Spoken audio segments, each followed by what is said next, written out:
مولانا محمد بن عبد الله وعلى آله وصحبه ومن والاه. اللهم رب اشرح لي صدري ويسر لي أمري واحلل عقدة من لساني يفقهوا قولي. ربي زدنا علما ويقينا وارزقنا فهما. اللهم ارزقنا فهم النبيين وحفظ المرسلين وإلهامك إلهام الملائكة المقربين. سبحانك لا علم لنا إلا ما علمتنا إنك أنت العليم الحكيم.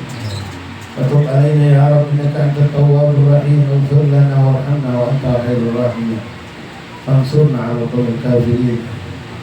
اللهم ربنا هب لنا من أزواجنا وذرياتنا قرة أعين واجعلنا للمتقين إماما. اللهم اجعلنا مقيم الصلاة ومن ذريتنا ربنا وتقبل دعاء. معاشر الحاضرين، معاشر الحبايب، asatid, aba, hadirin jamaah walimatul khitan walimatul aqiqah rahimani rahimakumullah. Assalamualaikum warahmatullahi wabarakatuh. Waalaikumsalam warahmatullahi wabarakatuh. Alhamdulillah, alhamdulillah, alhamdulillah, alhamdulillah ya Rabbana. Di awal daripada tahun 1448 Hijriah ini kita dikumpulkan Allah Subhanahu wa taala tepatnya di hari yang ke-6 daripada bulan Muharram, hari ke-6 daripada tahun baru Hijriah. Dikumpulkan Allah dengan berkat anak-anak yang mereka bisa kita pastikan dengan apa yang disampaikan oleh Rasulullah SAW belum menanggung dosa. Ma'asyarul ahbab, hadirin rahimakumullah, setiap kita pasti berharap punya anak keturunan yang soleh dan solehah. Perkumpulan yang kita lakukan seperti ini adalah mengikuti apa yang dilakukan oleh orang-orang tua kita dulu. Sampai hari ini kita melakukan dan insya Allah anak keturunan kita pun akan melakukannya.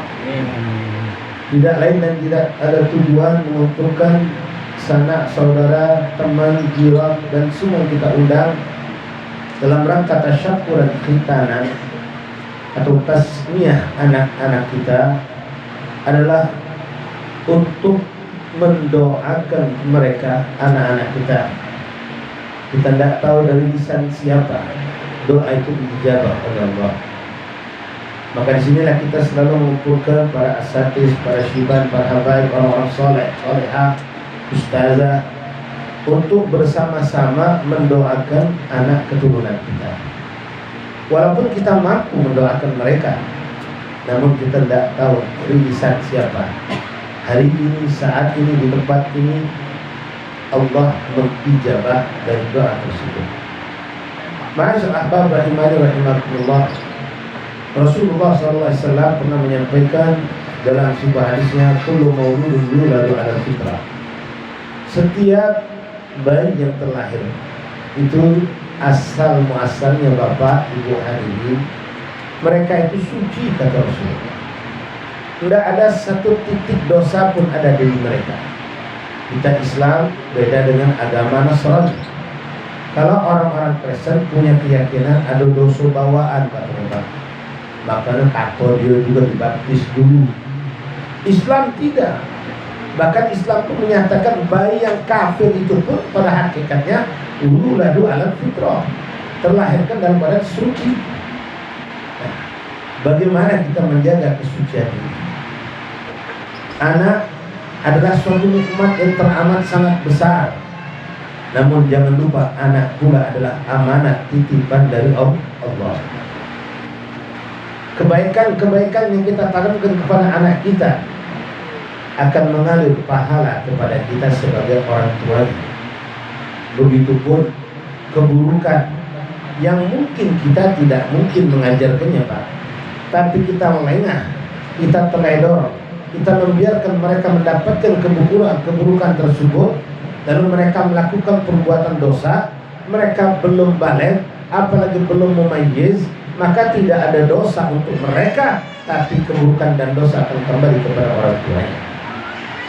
Kecuali kalau kita telah maksimal berusaha mencetak, menjaga, membangun anak kita tumbuh untuk menjadi orang baik, tapi datang suatu hal yang mungkin di luar kemampuan kita, entah pergaulan di sekolahnya, entah pergaulan kawan mainnya, dia melakukan hal-hal yang tidak diridhoi Allah, maka Allah Ghafurur Rahim, Allah Maha Pengampun dan Maha Penyayang. Bu Bapak hadirin rahimakumullah, untuk mencetak anak yang soleh dan soleha itu tidak gampang. Tapi Rasul sudah memberikan kabar gembira kepada kita. Aslinya sudah duluan dijadikan Allah ini anak suci. Beda na'udzubillah kalau anak itu terlahir dalam keadaan kotor, kita harus mensucikan mereka terlebih dahulu. Tapi di sini anak itu lahir dalam keadaan suci kata Rasulullah. Maka tergantung tinggal orang tuanya mau dijadikan apa ini anak. Sampai Rasul mengatakan apakah mau diikutkan pola cara kehidupan Nasrani atau Yahudi atau Majusi. Tentu semuanya tidak. Kita pengen anak kita dididik dengan cara Islami. Ikhwani rahimani rahimakumullah, mendidik anak, menjaga anak agar menjadi seorang hamba Allah yang soleh dan solehah bukanlah hanya suatu kewajiban bagi orang tua, tapi keberuntungan pula bagi orang tua. Keberuntungan pertama, kita didoakan oleh Rasulullah. Rasul mengatakan dalam doa, Nabi Pak yang berdoa nih, kalau kiai, ulama, habaib berdoa, itu yakin doa mereka itu mustajab dikabulkan Allah. Lah bagaimana dengan kalau doa itu datangnya dari Rasulullah? Rasul mengatakan dalam doanya yang kurang lebih makna doa itu rahimahullah abawai a'ana auladihima fi birrihima atau kama Rasulullah sallallahu alaihi wasallam. Semoga Allah merahmati orang tua yang membantu anaknya untuk berbakti pada mereka. Jadi anak bukan cuma dituntut, kau harus nurut, kau harus begini, kau tidak boleh begitu, kau tidak boleh begini. Tapi dibantu untuk anak agar menjadi anak yang berbakti. Anak berbakti tentu adalah anak yang soleh dan solehah. Nah, bagaimana kita membantu mereka? Membantu anak menjadi soleh dan solehah itu bisa kita lakukan dengan bermacam-macam cara. Di antaranya yang dilakukan oleh Al-Ah Sayyid Muhdar pada hari beserta keluarga, mengadakan sedekahan, tasyakuran, dibacakan maulid Rasulullah SAW, dibacakan Al-Quran, yang semua ini memancing rahmat Allah, mengumpulkan asatidz para habaib jiran tetangga orang-orang yang kita yakini doa mereka mustajab untuk rame-rame mendoakan anak kita dan keturunan kita. Bahkan Bu Bapak hadirin rahimakumullah, akhwat terutama, mudah-mudahan yang di atas dengar, mencetak, menginginkan punya anak soleh dan soleha itu sudah kita program sebelum anak lahir. Bahkan Rasulullah menyuruh sebelum kita kawin, Nabi sudah menganjurkan cari jodoh yang baik, calon istri yang soleha, calon mantu suami yang soleh. Karena dari orang tua yang soleh dan soleha inilah akan turun anak yang soleh dan soleha pula, insya Allah. Dikatakan oleh ulama, ma'afil aba, benar. Apa yang ada pada orang tua akan menurun kepada anak-anaknya, walaupun bukan pasti dan harus, tapi kebanyakan seperti itu. Makna kalimat ini ma'afil aba fi abna boleh dalam dua makna. Dalam makna positif kebaikan-kebaikan, kalau orang tuanya soleh, solehah, maka anaknya tidak akan jauh. Dia akan terdidik dengan kehidupan rumah tangga itu sendiri. Anak melihat mbaknya rajin sholat, rajin berzikir, emaknya suka baca wirid, senang baca Quran, maka ini sudah menjadi pendidikan pertama buat anak. Tapi kalau sebaliknya, na'udzubillah, orang tuanya kelompok orang yang toleh dan tolehah, maka kemungkinan anak pun akan seperti itu jadinya. Walaupun bukan suatu hal yang mustahil, Allah sangat mampu menjadikan anak yang dari keturunan orang yang bukan soleh menjadi anak yang soleh. Atau na'udzubillah kebalikannya, orang dari keturunan orang-orang soleh tapi dia menjadi orang yang tidak seperti orang tuanya. Na'udzubillah min dzalik. Jadi dari semenjak kita nyari jodoh itu, kalau nenek kita sebagai kakek nenek, aku pengen punya jodoh yang soleh dan soleha, kawin ke dulu anak kita dengan orang baik. Sudah dapat jodoh yang baik, nah satu lagi tidak kalah penting, kawinkan dengan cara yang baik pula. Ini penentu cara kawin ini yang kadang-kadang kita salah. Kalau cara kawin sesuai dengan syariat, bahkan diberkahi dengan seperti saat ini, ada baca maulid, ada tilawatul Quran, kumpul para ulama, para asatidz, maka insya Allah perkawinan itu akan diberkahi Allah. Tapi maaf, kadang-kadang kita ini gadung-gadung Pak. Pagi akan nikah jam 8, ya Ustaz datang jauh-jauh, capek pagi butuh. Selesai akan nikah jam 10 istirahat, jam 9 istirahat, jam 10 gentungan.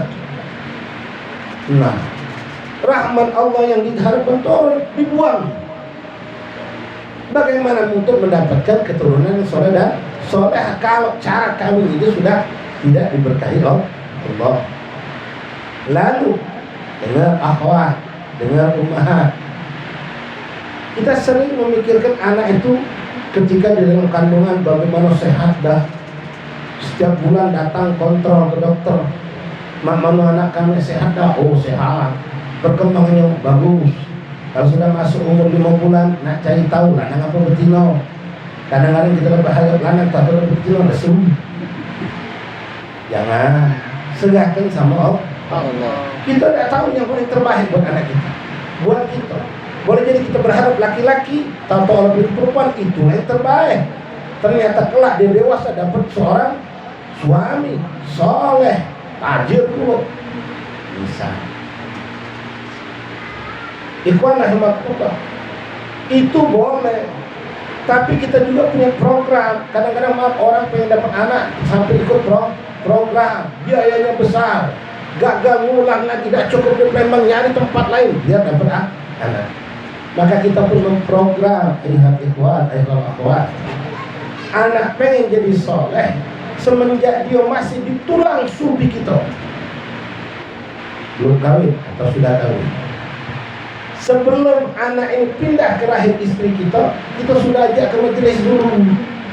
Kita ajak sering sholat ngadep Allah, kita ajak berzikir semenjak anak masih di tulang sulbi. Bukan nunggu anak lahir. Yang muda-muda lagi akan sama penganang ini yang tahu umur 78 boleh jadi masih bisa menurunkan keturunan. Dia rajin, dia tahu di punggungku ini ada anak keturunanku, bukan cuma anak, cocok cicit semua ada di punggungnya. Lewat anak yang pertama.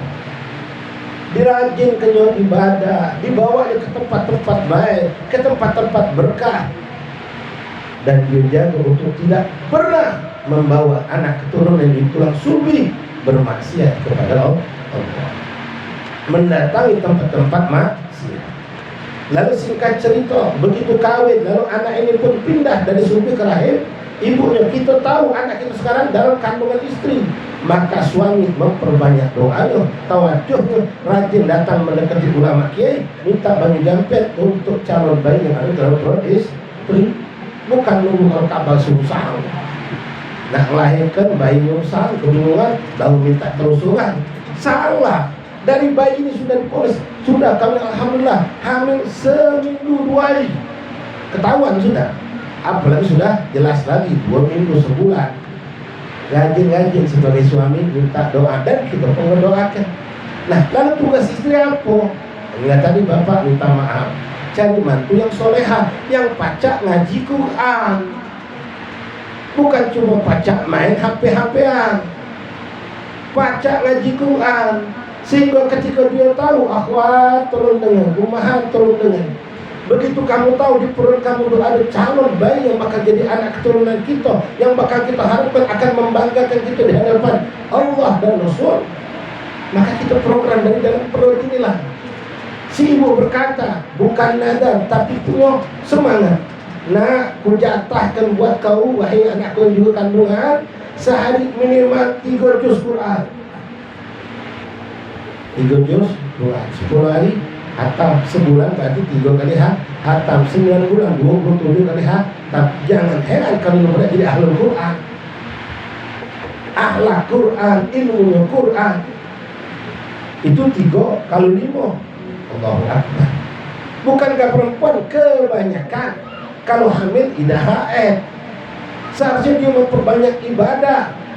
Ngejo kayak di perut ini, setiap hari ngejus Quran. HP tinggal ke rusak itu Pak. Begitu lahir maka anak pun diberikan nama yang baik. Itu sunnah Rasulullah, dan itulah haknya anak kepada orang tua, diberikan nama yang baik. Rasul mengatakan innakum tud'auna yaumal qiyamah bi asma'ikum wa bi asma'a abaikum.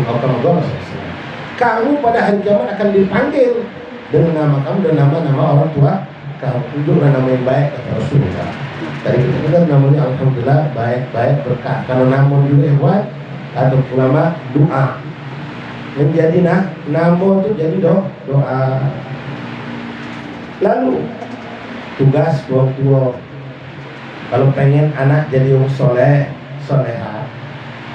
orang tua itu selesai sudah tugas yang Pak. Kita jodoh baik dan soleh itu tugas orang tua kita. Lalu dikawinkan dengan cara yang baik. Mulai tugas kita tadi berdoa banyak, berzikir banyak, baca Quran, tunjuk nama yang baik. Nah, berjalannya waktu tadi dari hamil sampai lahir sampai budak tumbuh, ada satu lagi faktor yang sangat menentukan untuk menjadikan anak ini soleh atau tidak. Bahkan ini mempengaruhi kita yang sudah dewasa ini juga. Apa itu? Tanggung jawab suami terutama. Walaupun zaman sekarang bini belok juga nyari rezeki. Apa itu? Berikan rezeki yang halal. Jangan pernah anak kita menyentuh dari rezeki yang syubhat apalagi yang haram. Ini kadang kesian budak masih jauh keluar bini kita cekoki lewat mulut bini kita dengan duit haram. Belum lahir nyusah ke bini, lahir nampak nyusah ke, tumbuh besar diinjur terus duit haram. Akhirnya naudzubillah sulit untuk dididik, untuk diarahkan. Al-Pacak begitu ke kiai, ke ulama sampai belum itu bisa. Kenapa Nabi ngomong kata Rasulullah, man akalal haram asad jawarihu sya'am abad. Siapa yang makan dari yang haram kata Rasulullah, maka dia akan bermaksiat kepada Allah, mau tak mau. Jangan nyalakan kiai, jangan nyalakan habaib. Anak kami ke pesantren udah jadi orang soleh. Moga maaf kiai itu kita yakini wali. Kalau anak kita punya duit haram, tidak akan nyampe keberkahan sang wali kepada anak kita. Ini bapak minta maaf ibu, bukan cuma budak, kita yang sudah dewasa juga sama pengaruh. Kalau kita biasa rajin tahajud Pak, biasa rajin melakukan ketaatan ibadah ke majelis, rajin sholat jamaah sholat masjid, rajin. Begitu kita tersentuh, termakan, terminum duit haram, makan haram, bukti telah lesu badan kita. Nak ke masjid suka, ke majelis malas, bangun malam terlambat. Nabi yang ngomong tadi. Tapi kalau diberikan duit yang halal kata Rasulullah, diberikan makan minum yang halal, waman akal halal atau jawarihu sya'am abad. Kalau diberikan dari rezeki yang halal, akhirnya muhdar dengan benar-benar untuk kita gaulkan. Maka kata Rasulullah, dia akan taat sama Allah, mau tak mau. Dia akan taat. Walaupun tidak dititip ke ulama, ke kiai di pesantren, dididik di rumah, ngaji di kampung, dia bakal jadi orang yang soleh insya Allah. Yang penting diberikan rezeki yang halal. Kemudian faktor yang penting lagi dengan saudaraku motor dan kita semua, yang punya anak masih kecil Pak, belum balik utama, yang masih benar-benar tanggung jawab itu orang tua. Kalau pengen punya anak yang berbakti sama kita, kata Rasulullah, mulainya dari dirimu dulu. Birru abakum tabarrukum abnakum. Berbaktilah kamu kepada orang tua kamu, maka niscaya anak-anak akan berbakti kepadamu, kata Rasulullah. Jadi jangan nyalakan anak itu tekak dan budak tekak bantah, nggak mau tahu, nggak benar kalau kita dulu orang tua itu cak itu juga. Akhirnya berbalik ke anak tadi. Ini ungkapan Rasulullah. Artinya dalam hadis tadi, berbaktilah kau kepada orang tua kau, niscaya anak mau berbakti kepadamu. Maknanya itu mantuknya, mafhum mantuknya yang kita bisa pahami. Kalau hari ini kau tidak berbakti, niscaya na'udzubillah anakmu pun tidak akan berbakti. Na'udzubillah. Nah, ini kita mumpung masih tua, ya doa bersama kita dan doa dan semua orang tua kita masih ada. Walaupun orang tua sudah meninggal, kesempatan berbakti masih banyak terbentang di hadapan kita. Dengan kita berbuat baik, bersedekah, berjariah, beramal soleh untuk orang tua kita menyambung hubungan silaturahmi. Lalu yang terakhir tidak bertanya-tanya karena acara itu 11 habis Pak, mungkin ada kondangan lagi habis ini. Faktor yang tidak kalah penting adalah mulai menanamkan kepada anak kita hal-hal yang baik dari dia kecil. Dikenalkan zikir kepada Allah pelan-pelan, kalimat-kalimat yang dia bisa. Lalu diberikan jika budak ini sudah pacak dibawa ke masjid, majlis pacak atau tidak ngaco di masjid Pak. Kita enggaklah aku nak pengen anak aku jadi kiai, dibawa ke majlis, dibawa ke masjid. Tapi kita dengan majlis dia dikit Amin pula kemarin itu hadir sholat di acara budak dia dilepas oleh bapaknya. Kita lagi semain dia dari sholat awal sampai belakang lagi ya. Lagi kualat budak ini. Anak yang memang pacak diajak masjid duduk manis. Lah pacak diarah ke. Kalau ibu bawa anak kecil ke majlis ngak terus saja ceramah ada kedengaran. Malah sumpah ngami-ngami lagi. Yang memang budak ini pacak. Kalau tak pacak sudah sabar, kita duduk di rumah kita baca Quran. Ketika dia tidur kita berzikir, maka anak akan jadi anak yang baik. Tanamkan sunnah Nabi, didik dia makan, dia duduk makan dengan tangan kanan. Ajarkan nama-nama yang baik, nama Allah, nama Rasulullah. Kenalkan apapun yang bisa membawa dia cinta kepada syariat Allah. Dan hati-hati Pak, ya nak malam dengan jauhkan dari HP. Kalau dapat contoh zaman yang sudah berarti kita enggak sedang setan. Ya, ada Pak yang tak nunjuk anaknya HP ada, bahkan nonton TV dah HP dah. Kalau kita tua bangkun pacak gila, pacak rusak, pacak itu gara-gara HP apalagi budak yang masih belum bisa membawa dirinya sendiri. Nah, terakhir kalimat dari kami, didik anak ini basickan dengan agama, jauhkan dari keburukan. Bukan berarti kita jahat sama anak Pak. Ini tidak boleh, jangan ini, jangan itu. Yang buruk kita jauhkan, itulah bentuk sayangnya kita. Yang kita pikirkan sekarang bukan hari ini. Budak-budak tadi yang disunat, yang dinamai sekarang umurnya baru 5 tahun, 4 tahun, 6 tahun. Biarlah budak masih kecil, tidak semayang, biarlah. Dia membuat buruk biarlah masih kecil juga, tak berdosa dia. Hari ini kita tak didik, bukan untuk hari ini Bu Bapak. Sekarang umur 6 tahun, sekarang umur 4 tahun, sekarang umur 8 tahun. Yang kita pikirkan ini 10 tahun lagi ke depan. Itu yang kita pikirkan. Sekarang masih lucu, masih muda. 10 tahun lagi dia jadi dewasa. Dan maaf, keburukan lebih dahsyat dari hari ini. Sekarang dia budak-budak SD lah pacak nino, apa yang dulu kita tua bangko buat nino. Dari dia milik mak bapaknya, dia pacak nyaksikan. Segala bentuk maksiat dia bisa bebas melakukan saat ini. Ini sekarang, bagaimana 10 tahun lah lagi. Dalam satu sisi, mama 10 tahun lagi kiai-kiai sepuh yang sekarang masih ada, yang selalu mendoakan kita, mungkin lah ada katik lagi. Bapak kita yang melok nyago anak kita mungkin lah tua. Tak kalau kita siksa dengan nyago cucu dia. keadaan sudah akan jauh berubah. Nah, kalau tidak dari hari ini kita basickan kita dengan pelajaran agama, pendidikan agama, maka kita akan menangis. Anak kita akan ikut dengan keadaan yang buruk dan sulit kita didik, dan akhirnya kita akan bukan cuma di dunia Pak, malu kita bersedih sampai masuk kubur pun kita akan bersedih. Karena apa yang dikatakan Nabi, pacak nyelamat kita di kuburan awalul soleh ulah, ternyata kita tidak mendapatkannya. Anak kita tidak pacak ngaji Quran, tidak pacak berzikir, tidak lagi beramal soleh, apakah itu berbuat dosa. Na'udzubillah min dzalik.